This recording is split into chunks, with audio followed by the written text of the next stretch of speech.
뉴욕주 교육부가 동해 병기 법안과는 별도로 교과서 등 교육 자료의 동해 병기를 결정했습니다. 뉴욕 한인회를 중심으로 뉴욕 지역 한인 단체들이 일본의 경제 보복으로 인한 무역 전쟁에 공동 대응하기로 했습니다. 트럼프 대통령이 텍사스주 엘파소에 총기 난사 피해 환자들을 방문했지만 모두 만남을 거절한 것으로 알려졌습니다. 200명이 넘는 시장들이 휴회 중인 상원 의원들에게 조속히 의회로 돌아와 총기 규제 법안을 통과시켜 줄 것을 촉구했습니다. 어제 이민국의 급습 작전으로 사상 최대 규모의 이민자들이 적발됐습니다. 이상은 이 시각 주요 뉴스입니다. 시청자 여러분 안녕하십니까? KBN 뉴스입니다. 앞으로 뉴욕주에서는 교과서 등 교육 자료에 일본해와 동해를 병기해야 합니다. 뉴욕주 의회는 지난 2013년부터 매년 동해 병기 법안 통과에 실패했는데요. 법안과는 별도로 뉴욕주 교육국이 동해 병기를 결정했습니다. 보도에 임동규 기자입니다.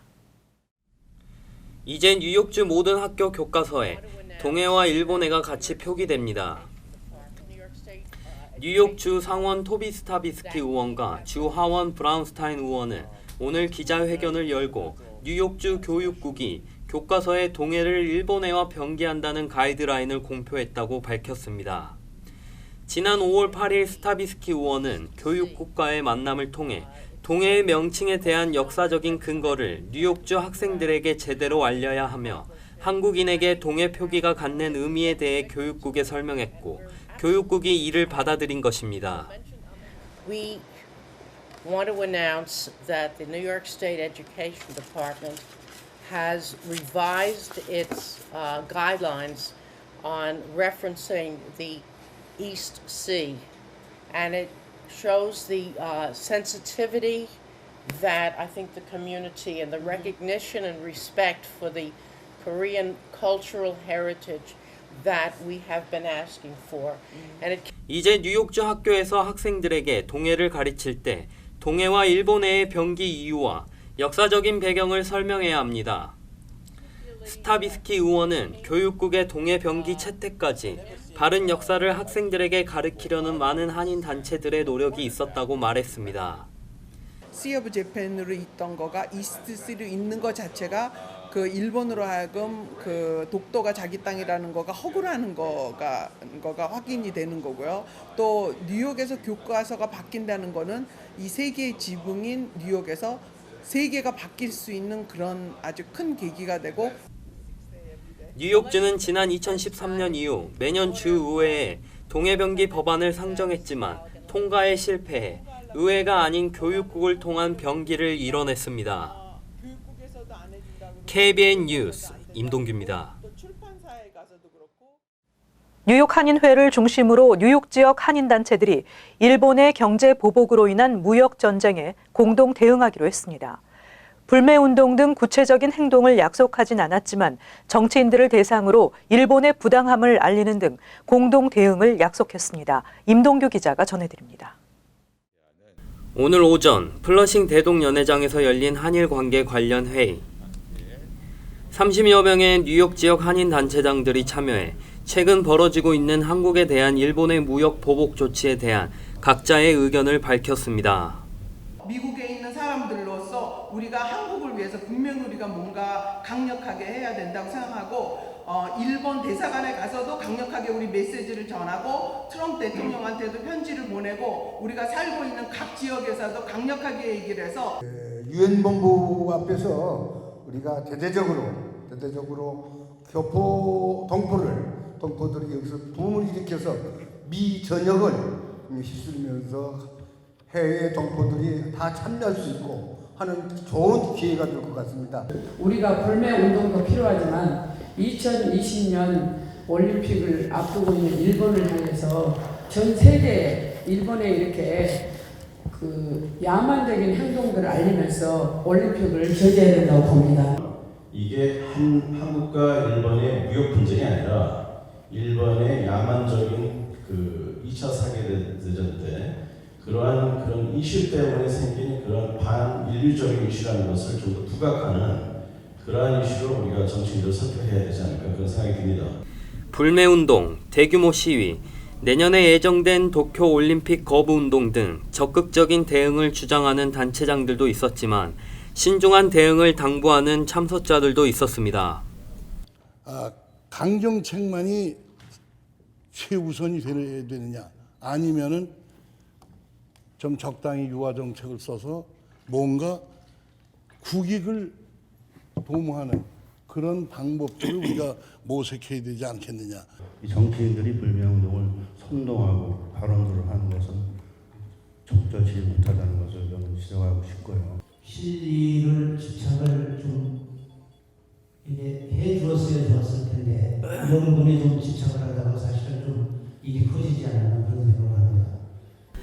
불매운동과 직접적인 관계가 있는 뉴욕 한인식품협회 박광민 회장은 최근 이사회에서 논의 결과 득보다는 실이 많다고 판단하고 불매운동에 참여하지 않기로 했다고 밝혔습니다. 그래서 저희도 같이 한인으로서 공부를 느끼지만은 그 불매운동은 제가 봤을 때는 여기서는 우리가 주 고객이 타민족 대상이고 물론 일부 그 프로싱에 한인들 그 상대로 하는 대형 슈퍼마켓이 있긴 있지만은 그 외에는 전부 자영업소들입니다. 그래서 불매운동이 과연 실효를 거둘 수 있는지 의문이고요. 회의를 주도한 뉴욕 한인의 찰스윤 회장은 오늘 회의에서 당장 구체적인 실행 방안을 결정하진 않았습니다. 다만 참석자들이 모두 한인 사회는 물론 한국의 국익에 도움이 되는 일에 힘을 모으기로 했습니다. 물론 이제 지금 불매운동을 갖다가 저희가 교류를 못하지만은 일단 거기에 대한 그거는 다 단체마다 하실 수 있는 거는 하시는 거고 일단 저희는 동포적으로 지금 말씀드리는 것은 우리가 90점을 의지해서 우리가 바탕으로 어그리할 수 있는 점, 즉 미국 주류 사회의 힘을 발휘해서 이 문제를 갖다가 경제, 안보 이런 점에서 해결하자는 것이 합의됐으면 좋겠습니다. 뉴욕 한인회는 오늘 참석하지 못한 한인 단체들과 타민족 단체들까지 협력을 도모하고 지역 정치인들에게 일본의 부당함을 알리는 역할을 하겠다고 밝혔습니다. KBN 뉴스 임동규입니다. 트럼프 대통령이 연이은 총격 사건에도 총기 규제안을 내놓지 않고 정신질환과 비디오 게임을 탓해 비난을 받고 있는데요. 트럼프 대통령이 텍사스주 엘파소의 총기 난사 피해 환자들을 방문했지만 모두 만남을 거절한 것으로 알려졌습니다. 엘파소 대학병원 대변인은 트럼프 대통령이 총격 사건 부상자들을 만나기 위해 병원을 방문했지만 치료를 받고 있는 8명의 환자 모두 만남을 원하지 않았다고 밝혔다고 워싱턴 포스트가 어제 보도했습니다. 8명 모두 상태가 심각한 수준이며 특히 5명은 위독한 것으로 알려졌습니다. 라이언 밀케 대변인은 일부는 대통령을 만나고 싶지 않다고 했고 또 다른 일부는 어떤 방문자와도 접촉하지 않겠다고 했다고 말했으며 퇴원한 부상자 2명만이 트럼프 대통령과 만나기 위해 병원을 찾았다고 전했습니다. 이날 트럼프 대통령의 방문은 비공개로 이루어졌으며 스테파니 그리시암 대변인은 트럼프 대통령과 멜라니아 여사가 병원에서 피해자와 그들의 가족뿐 아니라 많은 병원 직원들이 복도에 줄을 서서 따뜻하게 환영했다고 밝힌 바 있습니다. 이번 환자들은 테드 크루즈 공화당 상원 의원과의 만남도 거절했습니다. 일부 엘파소 시민은 트럼프 대통령의 백인 우월주의적인 발언으로 총격이 발생했다며 트럼프 대통령의 엘파소 방문에 반대하는 시위를 벌였습니다. 트럼프 대통령은 이에 앞서 9명이 사망한 또 다른 총기 참사가 발생한 오하이오주 데이턴을 방문해 부상자들을 위로했습니다. 현재 연방의회가 휴회에 들어간 가운데 최근 총기 난사 사건이 발생한 텍사스와 오하이오주를 포함해 200명이 넘는 시장들이 워싱턴 DC를 떠난 상원 의원들에게 조속히 의회로 돌아와 총기 규제 법안을 통과시켜 줄 것을 촉구했습니다. 200여 명의 시장들은 미치 맥코넬 상원 공화당 원내대표와 척 슈머 상원 민주당 원내대표에게 보낸 서한에서 올해 초 하원을 통과한 총기 판매에 대한 신원 조회를 강화하는 2가지 법안을 상원 표결에 붙일 것을 촉구했습니다. 하원은 지난 2월 총기 전시장 내 거래, 온라인 거래에서도 신원 조회를 반드시 거치도록 하는 법안과 연방수사국의 총기 구매자 신원 조회 기간을 3일에서 10일로 늘리는 2가지 법안을 통과시켰습니다. 이 서한에 서명한 시장은 디마고 엘파소 시장, 낸 웨일리 데이턴 시장을 비롯해 과거 총격 사건이 발생했던 플로리다주 올랜도 파클랜드 시장, 피츠버그 시장, 메릴랜드주 애나폴리스 시장 등입니다. 한편 켄터키주에 머물고 있는 매코넬 원내대표는 총기 규제 법안들을 통과시키기 위한 의회 소집 요구에 공화당 내 지지가 부족하다는 이유로 응하지 않고 있으며 트럼프 대통령도 총기 규제 문제에 적극적으로 개입하지 않고 있습니다. 트럼프 대통령은 지난 5일 자신의 트위터에 공화당과 민주당이 총기 소유 신원조회 심사를 강화하기 위해 힘을 모아야 한다며 총기 규제 법안과 꼭 필요한 이민법 개혁을 묶어서 처리할 수 있을 것이라고 밝힌 바 있습니다. 상원 공화당에서는 정신질환이나 중범죄 전력이 있는 사람들이 총기를 구매할 수 없도록 하는 법안이 제안됐지만 보수주의자들은 총기 소유자들의 권리를 침해한다며 법안에 반대하고 있습니다. 미 전역에서 총기 난사 사건이 이어지고 있는 가운데 한인 밀집 지역인 퀸즈를 포함한 뉴욕시 전역에서 총기 사건이 증가한 것으로 나타났습니다. 한인 주민들도 미 전역에서 계속 이어지고 있는 총기 사건에 불안해하고 있습니다. 올해 뉴욕시 전역에서 총기 사건이 증가했으며 백구경찰서 관할 지역을 비롯한 브루클린의 이스트 뉴욕, 크라운 하이츠, 맨하탄 어퍼 이스트 사이드, 브롱스, 트레몬트 유니버시티 하이츠 등의 지역이 지난해에 비해 총기 사건이 크게 증가했다고 뉴욕 포스트가 어제 보도했습니다. 뉴욕시경 자료에 따르면 플러싱, 머레이힐, 와이스톤 등 한인 인구가 많은 백구경찰서 관할 지역은 지난해 초부터 8월 4일까지 총기 사건이 단 한 건도 없었지만 올해 같은 기간에는 8건의 총기 사건이 일어나 10명의 사상자가 발생했습니다. 뉴욕시 전역의 지난 4주간의 통계에서는 강간 7건, 폭행 29건, 빈집털이 21건 등으로 총기 사건 외 다른 범죄도 지난해 같은 기간에 비해 늘었습니다. 뉴욕시경에 따르면 올 들어 7월 말까지 시 전역에서 일어난 주요 범죄는 총 52,306건으로 지난해 같은 기간에 54,535건보다 4.1% 줄었지만 7월 한 달 동안에만 뉴욕시 전역에서 일어난 살인사건은 31건으로 지난해 7월에 비해 3건 늘었고 강간 사건도 지난해 7월에 비해 10% 늘어난 162건이었습니다. 한편 오는 25일 열릴 롱아일랜드 한미문화축제 준비에 한창인 박연환 롱아일랜드 한인회 이사장은 거듭 발생하는 총기 난사 사건에 불안감이 커지고 있는 것이 사실이라며 카운티 측에 소수의 이민자를 겨냥하는 폭력 사태에 대한 주민들의 염려를 전달하고 축제 현장에 사복 경찰 등을 추가 배치해 보안을 강화해달라고 요청할 것이라고 밝혔습니다. 어제 이민국의 급습 작전으로 사상 최대 규모의 이민자들이 적발됐습니다. 단속팀은 미시시피주 모튼에 있는 7개 식품 공장을 급습해 680명의 이민 노동자들을 체포했다고 밝혔습니다.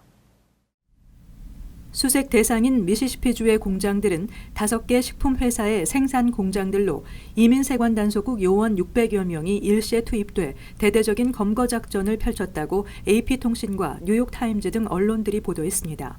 수색대는 이민자들이 달아나지 못하도록 사전에 일대를 포위한 것으로 알려졌습니다. 주도 잭슨시에서 동쪽으로 65km 거리에 있는 모툰의 코크푸드 회사 공장에서 체포된 노동자들은 모두 인근 군부대 경납고로 수송돼 이민법 위반 여부의 심사를 받게 됩니다.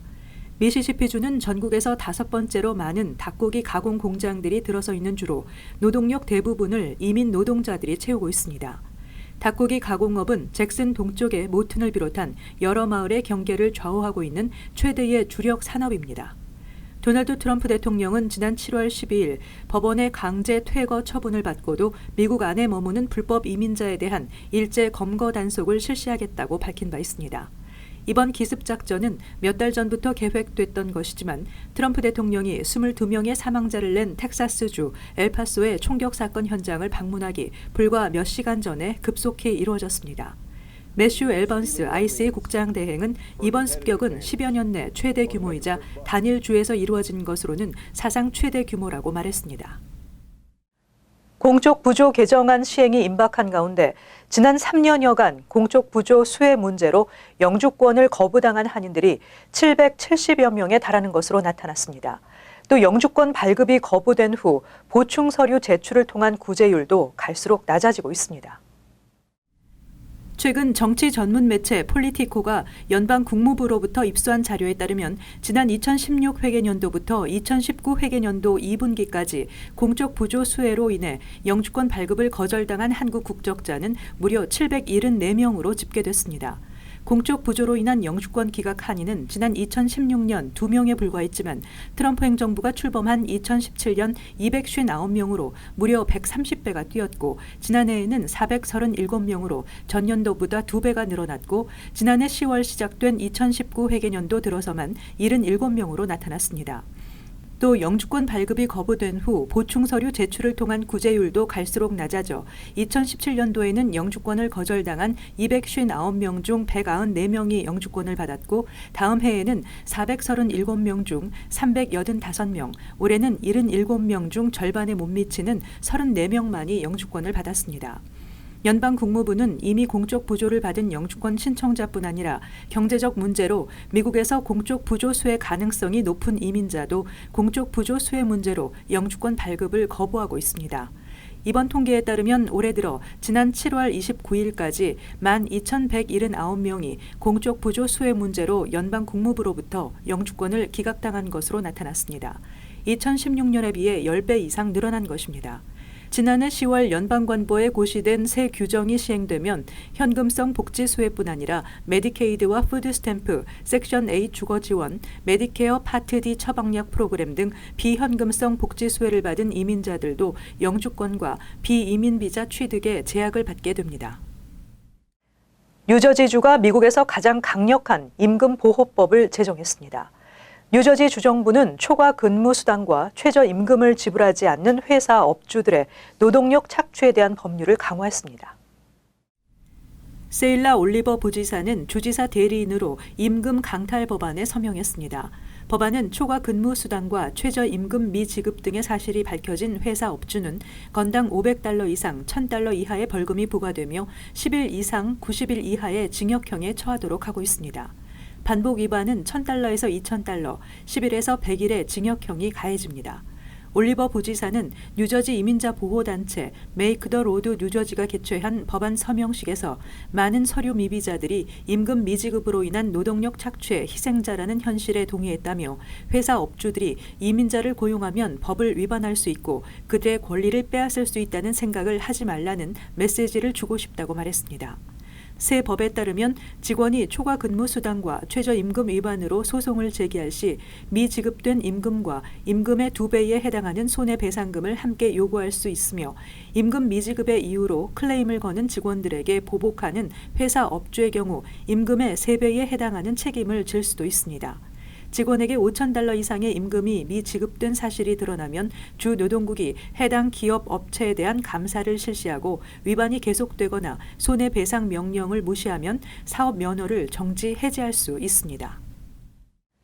뉴저지 팰리세이드 파크의 한 노래방에서 한인 학생을 포함한 10대 미성년자 13명이 술을 마시고 행인을 집단 폭행하는 사건이 벌어져 한인 사회에 충격을 주고 있습니다. 팰리세이드 파크 타운 정부에 따르면 지난 5일 한인 학생 4명을 포함한 팰리세이드 파크 고등학교 10학년, 11학년 학생 13명은 브로드애비뉴 소재 이 노래방에서 몰래 구입해 갖고 들어간 술을 만취할 때까지 마시고 나온 후 행인을 집단 폭행했습니다. 학생들 중 일부는 화장실에서 소란을 피우는 등 술을 마신 정황이 분명했지만 노래방 측은 학생들의 신분증 확인을 하지 않았으며 경찰에 신고하지 않았습니다. 11시쯤 술에 취해 노래방을 나온 학생들은 한 카페 앞에서 30대 한인 남성을 집단 폭행해 카페 매장 측의 신고로 경찰과 구급차가 출동했습니다.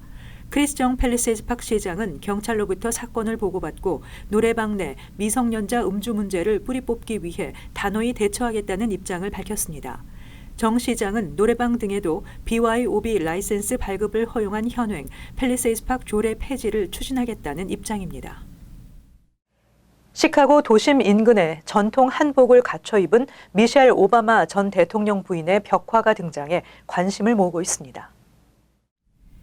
시카고 웨스트타운 상가 밀집 지역의 3층 건물 측면 외벽에 보름달을 배경으로 자주색 저고리와 은색 치마를 입고 있는 모습의 미셸 오바마의 벽화가 등장했습니다.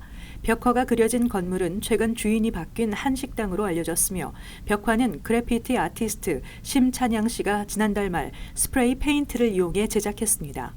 심 씨는 미셸 오바마가 시카고 남부에서 태어난 흑인 여성으로서 미국의 영부인회까지 오르며 모두에게 희망을 상징하는 인물이 됐다는 사실을 알게 돼 벽화를 제작하게 됐다고 전했습니다. 심 씨는 지난 2016년 미국 여행길에 올라 뉴욕, LA, 샌프란시스코 등을 돌며 한복 입은 흑인 여성과 한글을 소재로 한 그래피티로 미국인들의 눈길을 사로잡은 바 있습니다.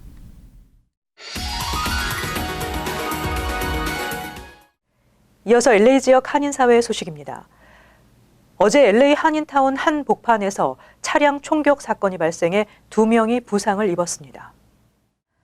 LAPD는 어제 오후 2시 45분쯤 LA 한인타운 놀만디 애비뉴와 11가 교차로에서 흰색 포르쉐를 타고 있던 용의자가 정차해 있던 다른 차량 옆으로 총격을 가한 후 도주했다고 밝혔습니다.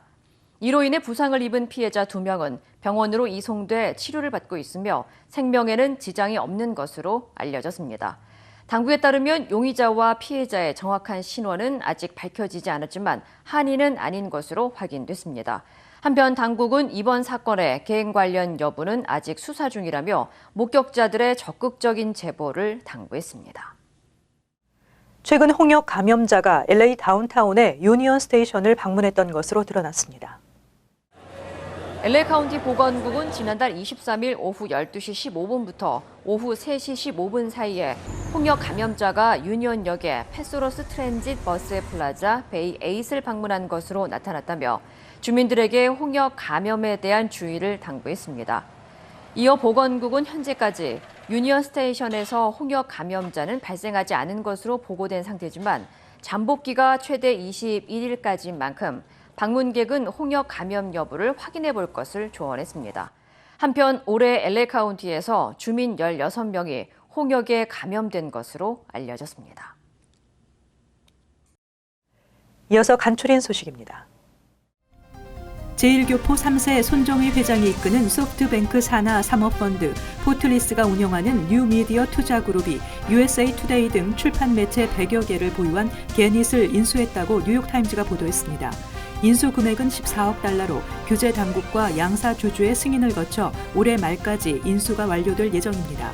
게닛은 미 전역에 일간지 260여 개, 주간지 300여 개를 발행하는 미디어 공룡으로 거듭나게 됩니다. 한인 여성 정모 씨가 달라스 연방법원에 유나이티드 캐피탈 파이낸셜 어드바이저사를 상대로 손해배상 소송을 제기했습니다. 정 씨는 소장에서 아시안이란 이유로 직장 상사로부터 괴롭힘을 당하다 부당 해고됐다고 주장했습니다. 정 씨는 사내 인사과의 상사로부터 인종차별을 당하고 있다고 신고했으나 회사 측은 2주 만에 해고했다고 밝혔습니다. 정 씨는 32만 5천 달러의 손해배상금과 법적 비용 등을 요구하고 있습니다. 뉴욕 총영사관에 따르면 전북도청에서 사무관으로 재직하던 조성현 영사가 9일 동포 담당 영사로 부임하며 보스턴 총영사관의 이종섭 영사가 뉴욕으로 자리를 옮겨 20일부터 업무에 들어갈 예정이라고 밝혔습니다. 한편 뉴욕 총영사관 동포 담당 영사를 지낸 김윤정 영사는 주 폴란드 대사관 참사관으로 부임하고 신원식 영사는 원소속 기관인 전북도청의 일자리 정책관으로 복귀하게 됩니다. 뉴저지 상록회는 10일 오전 10시 30분부터 잉글우드 병원 대강당에서 제8회 광복절 기념 경축음악회를 개최한다고 밝혔습니다. 상록회는 창립 29주년을 기념하며 광복의 의미를 한인 1세와 후세가 함께 공유할 수 있는 음악회를 연다며 올해 음악회에는 젊은 한인 예술가들이 주축이 된 호프 스트링 앙상블이 참여한다고 밝혔습니다. 음악회 입장료는 무료이며 점심 식사도 제공됩니다. 계속해서 환율과 증권 소식입니다.